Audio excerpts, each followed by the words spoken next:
A desvalorização do mundo humano cresce em razão direta da valorização do mundo das coisas. Karl Marx. O privilégio do individual em detrimento do coletivo.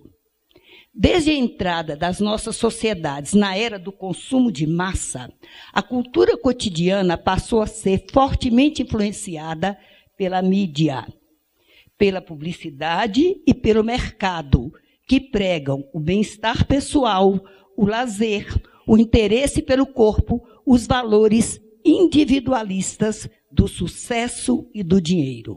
A partir dos anos 50, vê-se sem trégua na publicidade uma máquina de uniformização capaz de produzir uma felicidade materialista e mercantil. É desse autor aí, Lipovetsky. Aceleram-se os valores individualistas do prazer e da satisfação própria, e não mais a entrega da pessoa a uma causa, a um princípio ético, a renúncia de si mesmo. A partir dos anos 50, mais ou menos. Extremo relativismo. Nesse contexto, foi assim sendo adotado um relativismo extremo, que é flagrado nas seguintes expressões. O bom para a pessoa é o que interessa. Cada um deve fazer o que acha certo. Vão identificando isso no mundo psi. A verdade é o que cada um pensa, onde nada é permanente. Tudo é facilmente justificado por um personalismo soberano. Todas as ideias são vistas como aceitáveis e tendo o mesmo valor. E uma transitoriedade excessiva dos modelos sociais, logo substituídos pelos seguintes, por novas metas e novas aquisições e novos modos de pensar. O homem solitário. Então vemos o homem solitário, às voltas com suas tarefas de autogerenciamento, contando apenas com a sua subjetividade, construída na massificação das novas tendências, sempre transitórias. Alguns suportes caíram, que foi a religião, que era organizadora da sociedade, e as tradições com as quais não contamos praticamente mais. Então vamos. Por isso o homem solitário.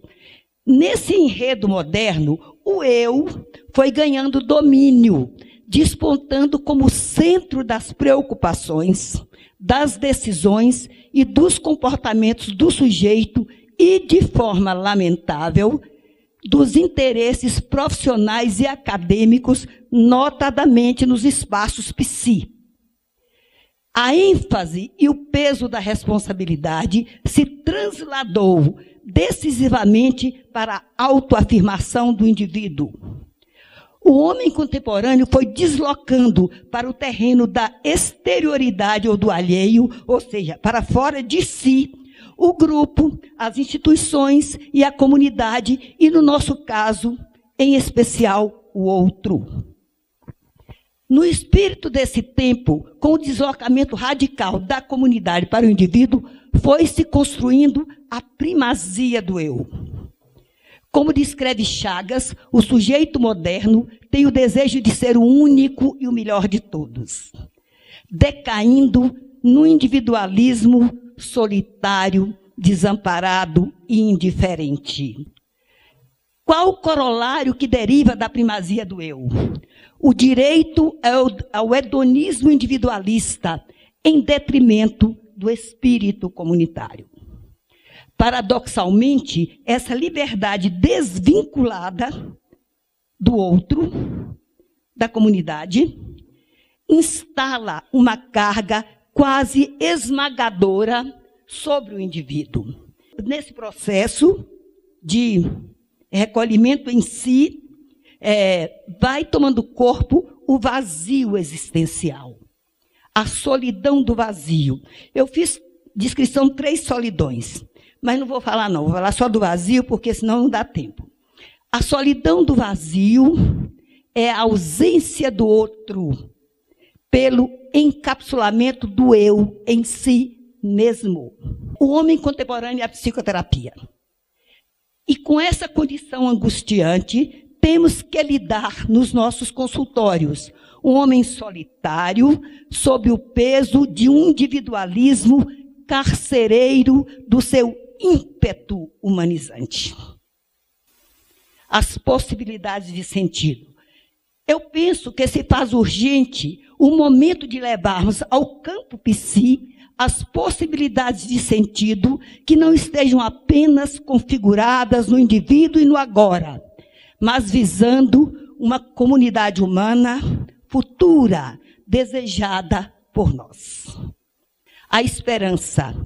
Temos que acreditar que podemos curar o corpo social enfermo com as nossas atitudes. No encontro pessoa a pessoa, é possível a construção desses valores edificantes, compartilhados e estendidos à comunidade humana mais ampla. E em conexão a essa meta, consideramos o tornar-se humano como a superação desse individualismo dominante e sufocante. Flagrantes inocentes do cotidiano, o outro como centro. Diz o jovem,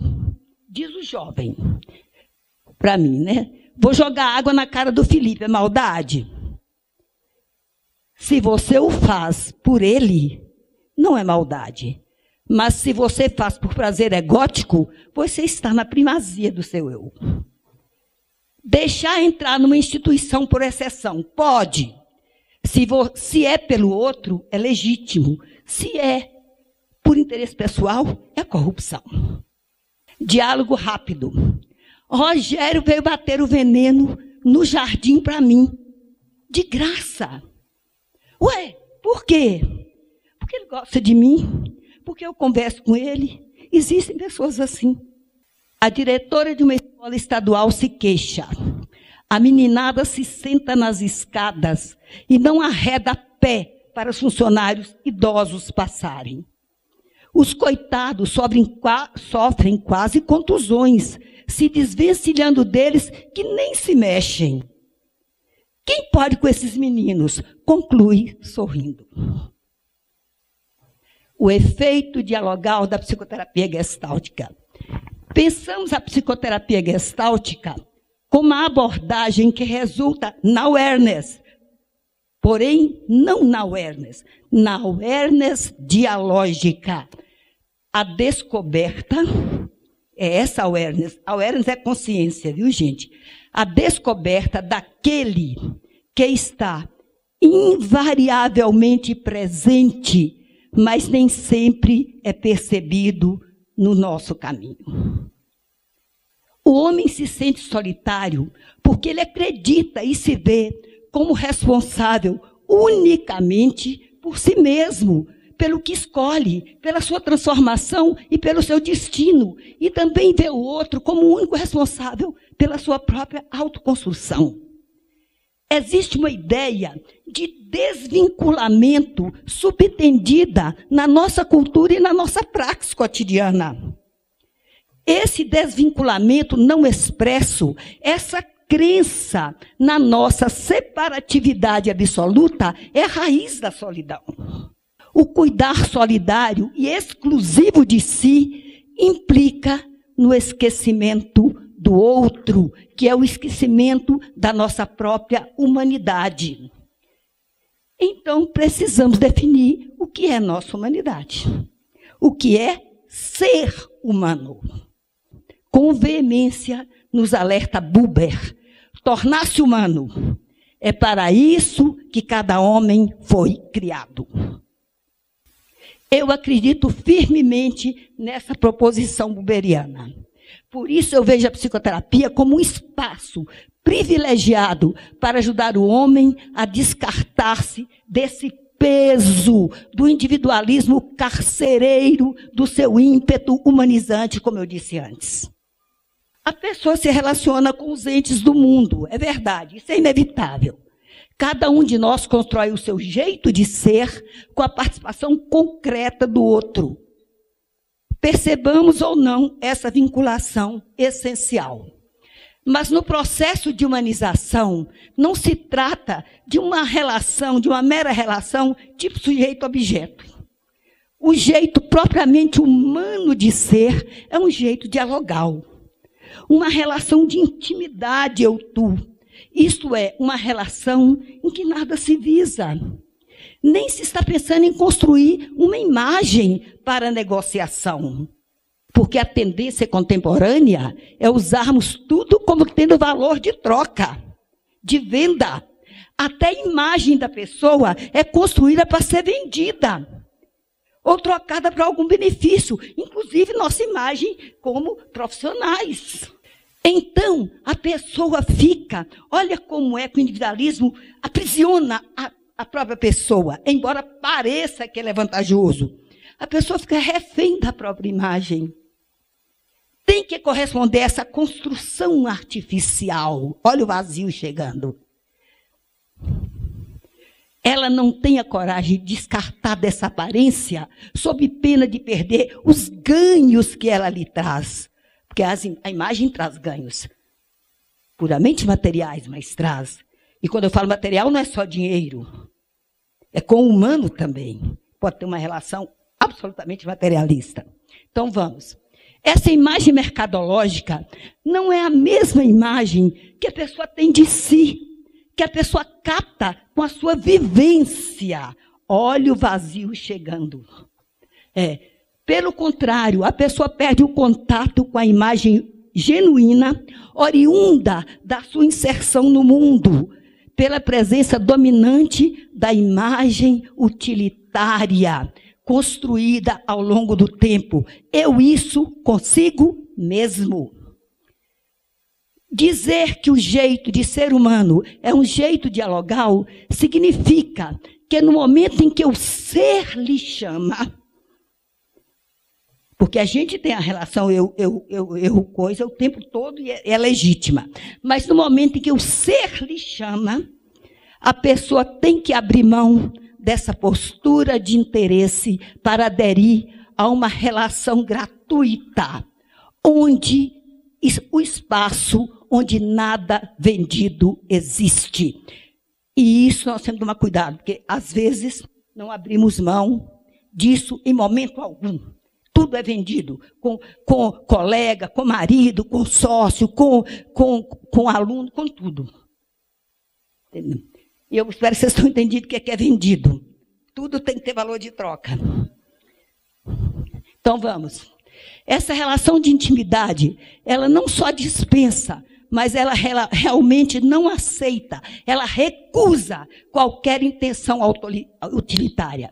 As pessoas envolvidas, ela pode até portar essa intenção, mas nesse momento, a relação súbita e silenciosamente se recolhe e perfaz imediatamente o relacionamento com as coisas. Na relação, sem o intermédio de intenções quaisquer, o humano se humaniza, porque o seu ser tem um encontro com o ser do outro, sem saber o que acontecerá, nem o que o outro pode lhe dar, nem o que ele pode receber do outro, nem o que ele pode dar ao outro. Esse encontro está fora dos limites do tempo e do espaço conhecidos, e por isso não tem as referências costumeiras de valor do nosso relacionar cotidiano no modo coisa, com homens, com a natureza e com os objetos. Modo que também é legítimo, desde que não se torne exclusivo. No acontecimento do o momento criativo do encontro, é libertado o germen do destino do homem para a sua humanidade singular, como previu o Buber. Nesse instante do encontro, o momento do o eu transcende, ele é transcendido, a pessoa supera o funcionamento do eu. Ela não é mais um eu, ela é um ser total. Ela é um ser maior que o eu, considerando o eu como apenas uma possibilidade do nosso ser. Aqui desaparece o útil, a troca, a experiência, que são eventos do eu-coisa. Contudo, para a possibilidade do momento eu-tu, que é uma possibilidade, é preciso uma predisposição da pessoa, como falou Gisele. Uma abertura para o mundo humano, que é chamada atitude eu-tu, ou atitude dialógica. O desenvolvimento dessa atitude é um fim visado pela abordagem terapêutica humanizante. Confidência. Eu vi o Enilton descascando uma laranja no ITGT, após o almoço. Tão cuidadosamente, com tanto esmero, para não ferir a fruta, tão suavemente, e então eu senti a laranja apetitosa. Pela primeira vez, eu descobri que eu não dava importância à laranja. Elas apodreciam na minha geladeira. Naquele gesto, eu vi que a laranja é importante. E desde então, a sua inesperada importância sempre surge para mim. O interhumano é inevitável. O seu chamado é inesperado, mas é preciso dar a resposta. A presença esquecida do outro, que, no entanto, fica nos espreitando, fica nos assediando. Porque o outro nos assedia, independente da nossa escolha pelo individualismo. Talvez porque quando Deus disse, não é bom que o homem esteja só, não se referiu apenas à parceria conjugal, mas à parceria interhumana, destinada à construção da humanidade única de cada um. Mas parece que o chamado das coisas, em todos os tempos, e em especial no brilho fascinante da nossa época mercadológica, tecnicista e imediata, tem ensurdecido a escuta do apelo do outro para a construção de nossas humanidades. O encapsular-se. E para que o outro não o perturbe com os seus apelos insistentes, o homem tem que encapsular-se numa redoma protetora, ignorando os gritos e sussurros dos caminhantes que caminham no mesmo caminho. A redoma o protege, contudo, limitando a entrada do ar por onde se move o espírito. Então está o homem sufocado pelo ar rarefeito do vazio existencial. É o colapso da sua humanidade. Sobrevivendo um eu, é certo, mas o eu das coisas, que não carece da nutrição do espírito humanizador do seu ser. Que visa a psicoterapia de orientação humanista? Se a psicoterapia humanista pretende o encontro do homem consigo mesmo, ela deve estar cônscia de que se esse encontro consigo mesmo for real, ele necessariamente levará à descoberta do outro. Nenhuma terapia que promove o ser individual é realmente genuína e é humanista. Eu não acredito. Meus alunos sabem disso nas supervisões. Quando a pessoa se permite transitar corajosamente pelos caminhos espinhosos do eu, ela começa a perceber alguns vultos mal discernidos na obscuridade do caminho. E à medida que a luminosidade da consciência se amplia, a obscuridade vai cedendo lugar à claridade. E o eu pode ver que não está só. Que o outro lhe acompanha e desde sempre lhe acompanhou.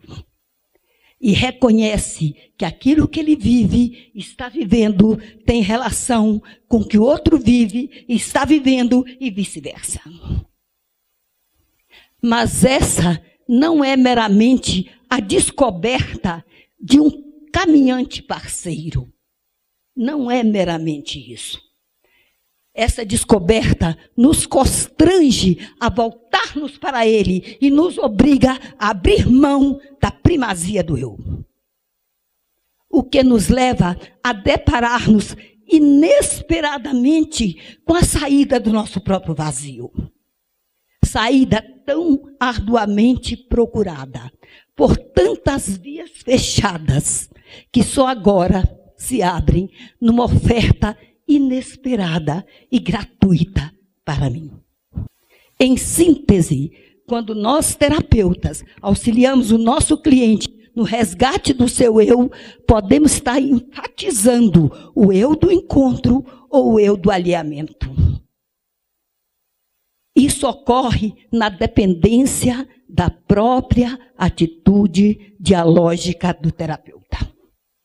Somos nosso próprio instrumento.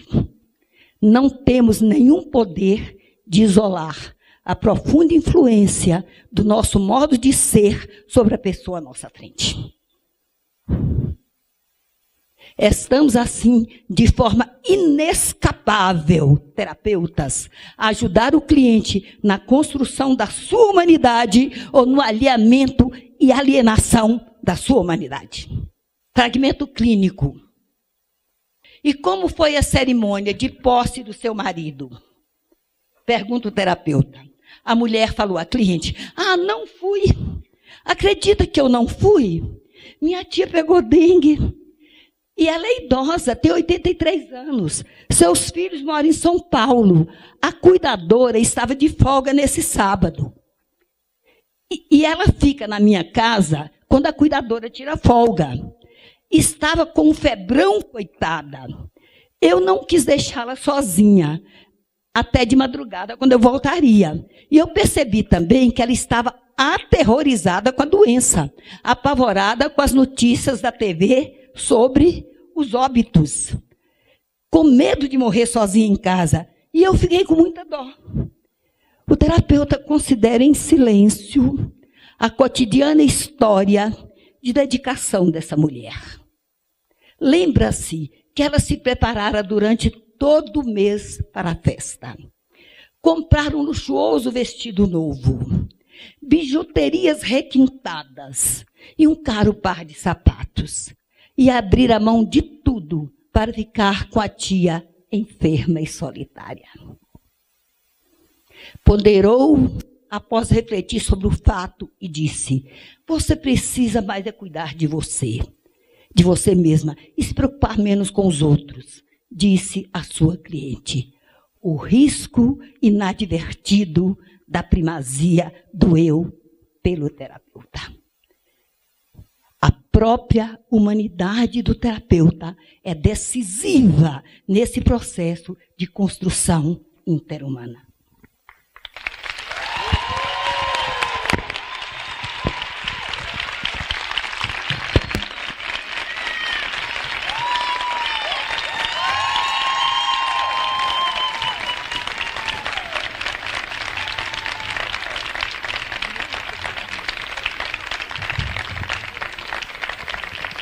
Parabéns.